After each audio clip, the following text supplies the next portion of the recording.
Mesdames et messieurs, bonsoir. J'espère que vous êtes confortablement installés. Ce soir, on a l'honneur d'être les premiers à passer. Alors, si on se rate, au moins vous aurez le reste de la soirée pour oublier. Ce soir, on a la chance d'avoir un public d'exception. Je vois des profils aussi variés qu'inspirants. Et pourtant, malgré votre histoire, votre métier, il y a une question qu'on aimerait à tous vous poser sans exception. Êtes-vous satisfait de votre vie? Et pour ceux qui ce soir sont encore en train de s'accomplir, pensez à votre progression. En êtes-vous vraiment satisfait? Pour ceux qui ont fait l'effort d'y penser, tout au long de votre parcours, vous avez sûrement déjà entendu des phrases du style « Tu n'y arriveras jamais, ce n'est pas fait pour toi » ou même « En suis-je vraiment capable ?» En réalité, toutes ces phrases proviennent souvent d'une seule et même personne.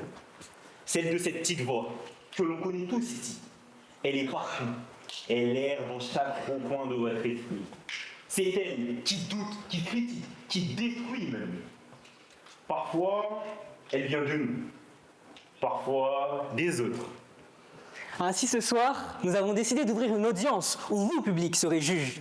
Ce soir, la voix intérieure de chacun d'entre nous est à la barre. Elle est accusée de briser des volontés, de saboter des espoirs, de tuer les rêves dans l'œuf. Mais pour être plus juste, il faut chercher un peu plus loin, car cette voix, elle n'est pas seule. Elle est souvent le reflet d'un poison bien plus grand, une illusion séduisante, dangereuse, l'ambition. L'ambition, c'est cette chose qu'on glorifie de partout, mais qui en réalité t'élève pour ne te laisser tomber. Voilà qui l'on juge ce soir. Objection, votre honneur. Mon adversaire ici présent essaye de décrédibiliser mon client en question. Il lui porte de fausses accusations pour vous convaincre. En réalité, l'ambition n'est pas un poison, c'est même une force, celle qui nous empêche de stagner, celle qui m'a permis par exemple de ne pas me contenter de la médiocrité. Sans elle, je ne me serais jamais lancé en médecine. C'est elle qui a fait de moi ce que je suis aujourd'hui. Et tu veux me faire croire que c'est un poison? Mais votre honneur, savez-vous ce que cela coûte de placer sa confiance en l'ambition? Moi, je vais vous le dire, l'échec. Et je parle en connaissance de cause, car j'avais un rêve, celui de devenir pilote. Et on m'avait prévenu des obstacles, des difficultés, des sacrifices. Et pourtant, j'ai choisi d'y croire. J'ai donc travaillé, enchaîné les nuits sans sommeil, à étudier des choses qui n'ont rien à voir avec le métier de pilote.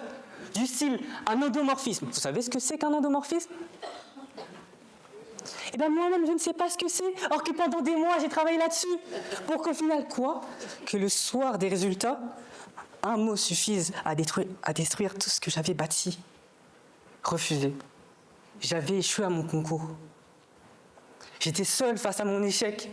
Je me suis demandé si tout ce temps, ces efforts, ce temps investi n'était pas qu'une illusion. J'ai douté, j'ai voulu tout arrêter. Et c'est ça le résultat de ton ambition. Tu vises haut, tu tombes de haut. Belle histoire. Cher Dieu, ne tombez pas dans le piège de mon adversaire. Son histoire est certes très émouvante, je vous l'accorde, mais en réalité, tout à fait normale. Car oui, ça fait partie du jeu. Rares sont ceux qui réussissent du premier coup. Mais il a fallu me faire oublier quelque chose de très important. On peut échouer en étant ambitieux, mais on ne réussit jamais sans ambition. Je préfère 1000 fois tomber en essayant que de rester debout sans jamais avancer. Donc sans l'ambition que tu cries tant, tu serais dans l'incapacité d'atteindre ton rêve. Qui plus est, l'ambition et l'échec sont les deux faces d'une seule et même pièce. Tu ne peux pas aspirer à l'un sans risquer d'avoir l'autre. Ça fait partie du processus. Donc, je t'invite à replacer ta confiance en elle. À force de glorifier l'ambition comme tu le fais, on finit par mépriser ceux qui choisissent de vivre une vie simple et tranquille. Il y a des gens qui ne veulent pas plus, et ce n'est pas un crime. Donc ton ambition dont tu fais tant l'éloge est censée aboutir au mépris des autres? J'allais justement y venir. L'ambition n'est pas une compétition avec les autres. C'est quelque chose de personnel, d'intime. Ton ambition à toi, ce n'est pas celle du voisin. Et c'est très bien comme ça. Pour certains, l'ambition, c'est de devenir médecin. Pour d'autres, c'est de passer plus de temps avec sa famille. Car oui, l'ambition n'est pas forcément matérielle. Ce n'est pas une quête de richesse ou de gloire. C'est un objectif qu'on se fixe soi-même, en accord avec ses propres valeurs. D'ailleurs, elle n'est pas nécessairement individuelle. Ton ambition à toi, ça peut aussi être de vouloir le meilleur pour toi, mais aussi pour les autres. Certes, mais restons lucides. L'ambition n'est pas une promesse de réussite. Mais tu as raison sur un point. Ne pas en avoir, c'est souvent se condamner à l'échec.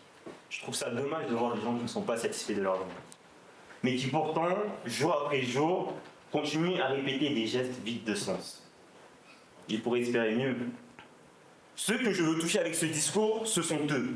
Ceux qui n'osent plus rêver, ceux qui ont laissé tomber, ceux qui, au fond, ne sont pas satisfaits et qui n'ont jamais osé se le dire. Et pour ceux qui ce soir choisiront de reprendre le chemin de l'ambition, faites attention. Prenez garde à cette voix qui murmure. C'est trop tard, trop dur, trop risqué. Cette voix qui vous fait douter. Souvenez-vous que l'échec ne fait que partie du chemin.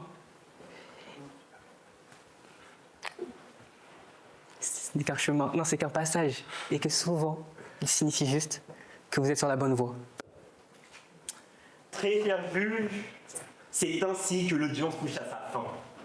Vous avez entendu les témoignages, les plaidoiries. Ce soir, nous laissons la question ouverte. L'ambition est-elle coupable ou non? Ou est-ce vous qui refusez encore de la défendre?